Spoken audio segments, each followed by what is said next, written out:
नमस्कार प्रिय दर्शकों, और आप देख रहे हैं वंदे भारत समाचार। मैं हूं आपके साथ सुचित कुमार पांडे। मैं इस वक्त बिहार के कैमूर जिले रामपुर प्रखंड के सबार में उपस्थित हूं, जो कि यहां पर सासाराम संसदीय क्षेत्र के सांसद मनोज कुमार को सम्मान समारोह का आयोजन किया गया है। जो आइए सांसद महोदय से जानने के प्रयास करते हैं कि जो चुनाव में वादा किए थे उस वादा को कितना पूरा करने का काम करेंगे। सर, यहाँ पर आपका रामपुर प्रखंड में भव्य स्वागत किया गया। आपकी जो चुनावी मुद्दा थी उसमें युवाओं के लिए बहुत सारी घोषणा थी। क्या आप क्या करेंगे इस युवाओं के लिए यहाँ के प्रखंड में? सबसे पहले तो मैं आपके चैनल को धन्यवाद देना चाहता हूँ जी। और आज मेरा बड़ा सौभाग्य है कि ढाली गांव में मैं आया हूँ और चुनाव के पीरियड में मैं यहाँ आया था। उसी समय जो उस समय मेरा समय कम हुआ तो मैं यहाँ के लोगों से वचन दिया था। मैं लोगों को कहा था मैं चुनाव आप मुझे मत कीजिए, मैं आपका घर का बेटा हूँ, इसी जगह में मैं पैदा हुआ हूँ, तो मैं चुनाव जीत के जब जीत जाऊंगा तो फिर से मैं आपका वापस घर में आऊँगा, आपसे मिलने आऊँगा। तो एक मेरा मकसद था कि लोगों से आज मैं मिलूँ और मैं दोनों जिला कैमूर और रोहतास जो हमारा संसदीय क्षेत्र है मैं उसमें चल रहा हूँ और लोगों से मिल रहा हूँ।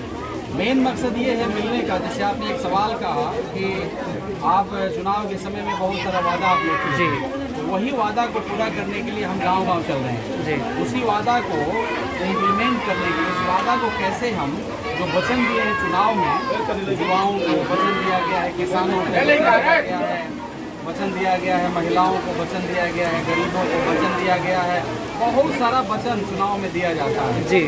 उस वचन पर कैसे खरा उतरा जाए, कैसे लोगों के साथ में खड़ा हुआ जाए, कैसे लोगों का विकास किया जाए, कैसे गांव का डेवलप हो। जब तक हम गांव में नहीं जाएंगे, जब तक हम गांव के लोगों से नहीं मिलेंगे, सही जो जन्मीन हकीकत है, जन्मीन जो ज़रूरत है वो पता नहीं चलेगा।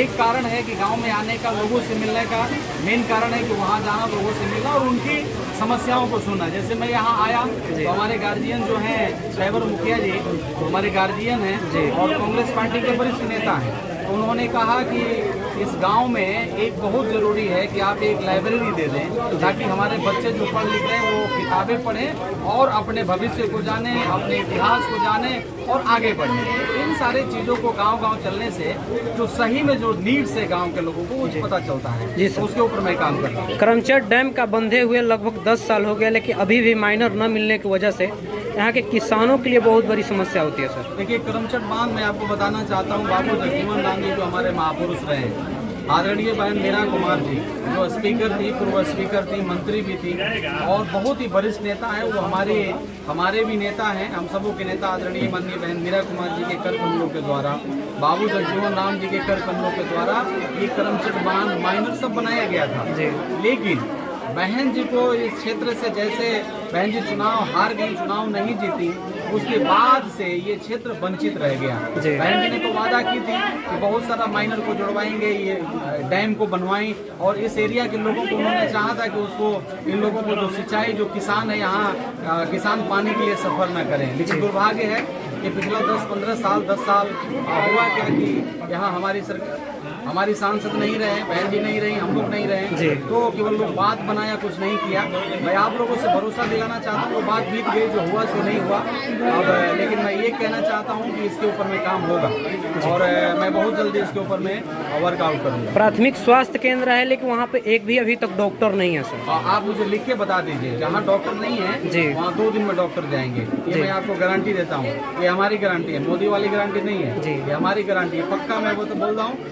जहाँ डॉक्टर नहीं है, जहाँ नर्स नहीं, आप मुझे बता दीजिए, 1 दिन के बाद मैं डॉक्टर और नर्स को भेजने का काम करूँगा। ऐसे तो अधिकारी अनाउंसमेंट करते हैं कि 260-270 तक यूरिया खाद मिल जाएगी, लेकिन 350 यूरिया बिक रहा है। सर देखिए, कुछ काला बाजारी भी चल रहे हैं, आपको मालूम है मार्केट में जी जी। और जो बोड़ा पहले कांग्रेस के राज में था, हमारे राज में जो बोड़ा का साइज था वो छोटा भी हो गया जी इस राज में जी। तो इन सारे चीज़ों के ऊपर में काम किया जा रहा है, सबको मिलेगा। इन सारे चीज़ों को देख करके मैं किसान लेंगे। हमारे नेता आदरणीय माननीय राहुल गांधी जी ने सदन में ताली ठोक के, सीना ठोक के, टेबल बजा करके उन्होंने कहा था कि इसी पीरियड में हम लोग किसानों को MSP इसी सदन में देंगे और पूरे भारत देश में जातिगत जनगणना हम लोग कराएंगे। इसका मेन मकसद है कि जिसकी जितनी संख्या बारी उसकी उतनी हिस्सेदारी। जनसंख्या जैसे एक उदाहरण के लिए मैं आपको बताना चाह रहा हूँ, बिहार में जातिगत जनगणना हुआ, अभी भी 9.2% ऐसे लोग हैं जिनके पास जमीन नहीं है।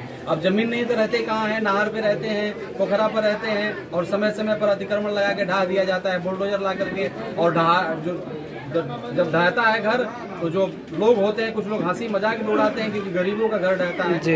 इन सारे चीज़ों को लेकर के, इन सारे मुद्दों को लेकर के, चाहे किसान का हो, महिलाओं का है, नौजवानों का हो, गरीबों का हो, दलितों का हो, बैकवर्डों का, इवन सर्व समाज के लोग जो जरूरतमंद है, सभी लोगों को, सभी जाति, सभी धर्म और सभी संप्रदाय के लोगों को जो जरूरत है उसको लेकर के मैं आगे बढ़ूंगा। सभी को साथ में लेकर के मैं चलने का काम करूंगा। बहुत बहुत धन्यवाद सर।